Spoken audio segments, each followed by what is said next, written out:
Olá, povo de Deus, sábado da 24ª semana do Tempo Comum, 19 de setembro de 2020. A nossa reflexão bíblica de hoje é a partir da primeira carta a Coríntios, capítulo 15, versículos de 35 a 37, 42 e 49, e Lucas 8, de 4 a 15. Nós continuamos com a leitura da primeira carta de Paulo aos Coríntios e o apóstolo insiste no tema da ressurreição, pois ele considera o núcleo fundamental da fé cristã.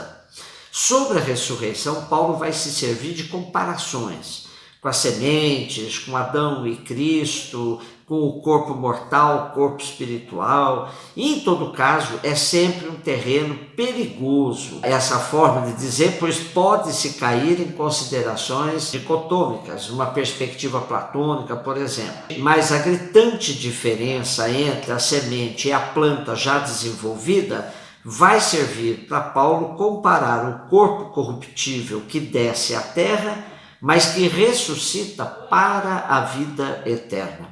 A questão do corpo ressuscitado era um ponto de controvérsia na comunidade de Corinto.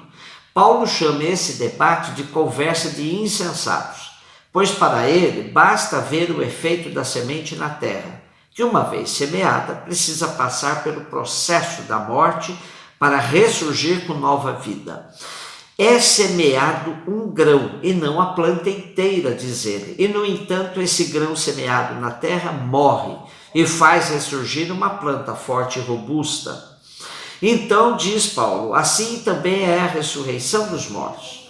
Semeado na corrupção, o corpo ressuscita incorruptível. Semeado no desprezo, ressuscita glorioso. Semeado na fraqueza, ressuscita vigoroso. Semeado como corpo animal, ressuscita corpo espiritual.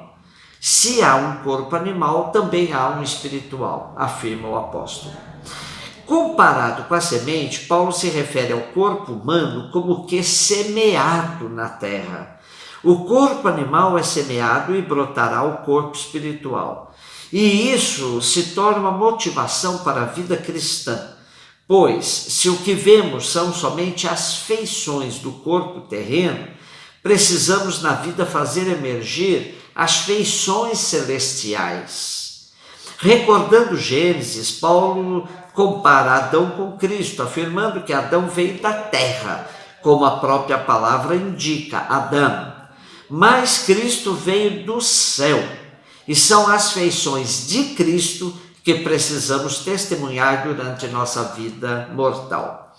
Para nós ocidentais, que sofremos enormemente a influência da cultura grega, é muito comum contrapormos corpo e espírito, mas para os hebreus isso não se dava.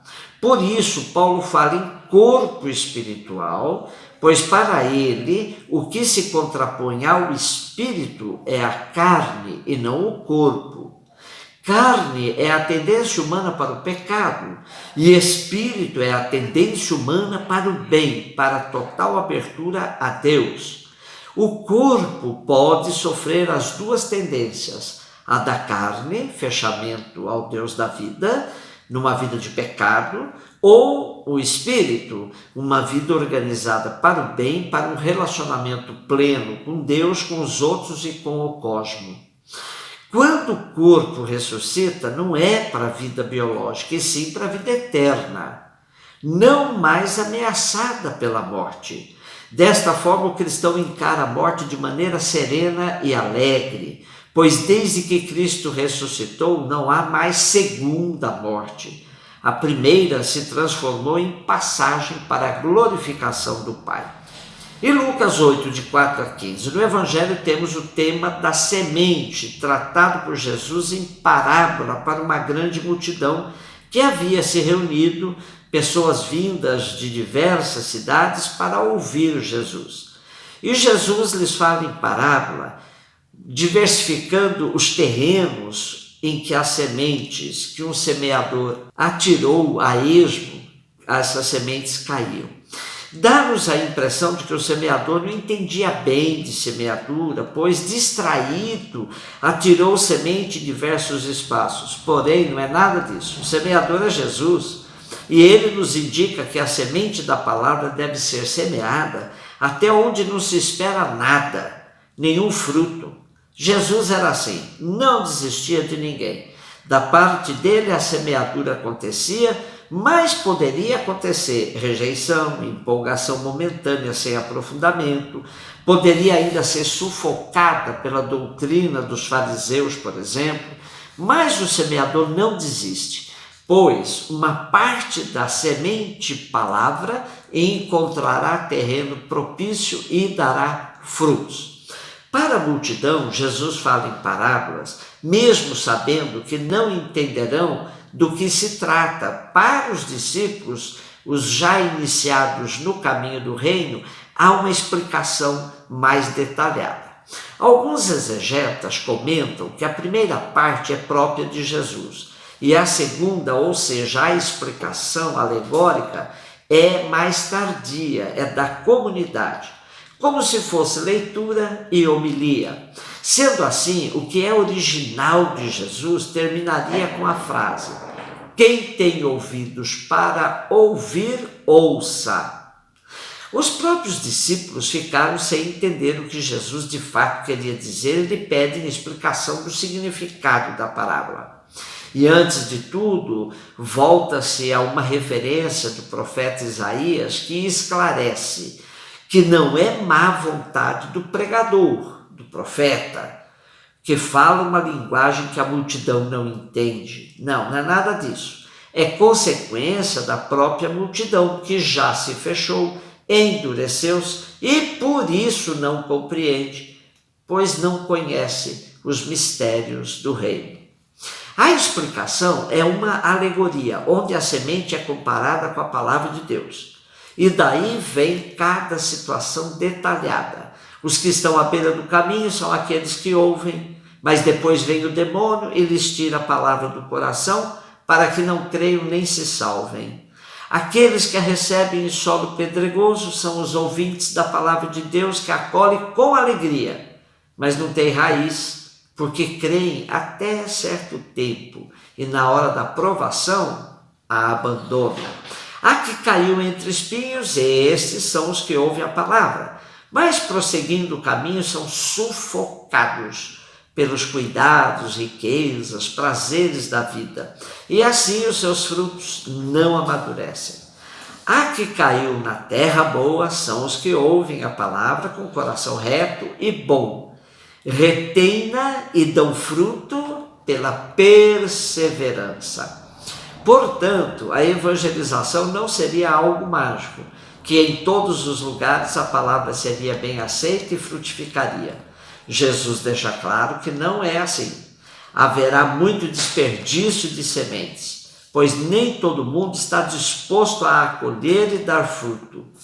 Porém, é preciso contar com a perseverança do semeador, que mesmo perdendo muita semente, não pode parar a missão. Pensemos em nossa sociedade hoje. A qualidade da semente pode estar garantida, né? Porque é a semente, a palavra de Deus, está garantida. Podemos até ter semeadores tecnologicamente especializados, mas a qualidade do solo pode oferecer resistência. Semear no asfalto não é tarefa para qualquer um, mas somente para aqueles que confiam na qualidade da semente e têm esperança de que uma parte dela encontre alguma fresta e germine. Quem nunca viu uma plantinha brotando em pleno asfalto de nossas cidades? Assim é a semente da palavra. Basta encontrar um mínimo de abertura em nossos corações e mentes para fazer brotar flores e frutos, apesar da hostilidade aparente.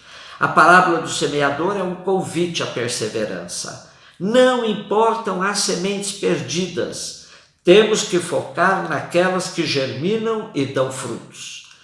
O último recado que eu julgo de extrema importância: ninguém é só beira de caminho, pedregulho, espinheiro ou terra boa. Em uma mesma pessoa, todas essas realidades podem acontecer. todo ser humano é um misto de tudo isso. Daí que, confiando na qualidade da semente, não devemos nos importar com as aparências e continuarmos lançando essa semente. Em alguma fresta de um coração descuidado, ela ainda poderá brotar e dar frutos. Põe a semente na terra, não será em vão. Não te preocupe a colheita, plantas para o irmão. Um beijo no seu coração.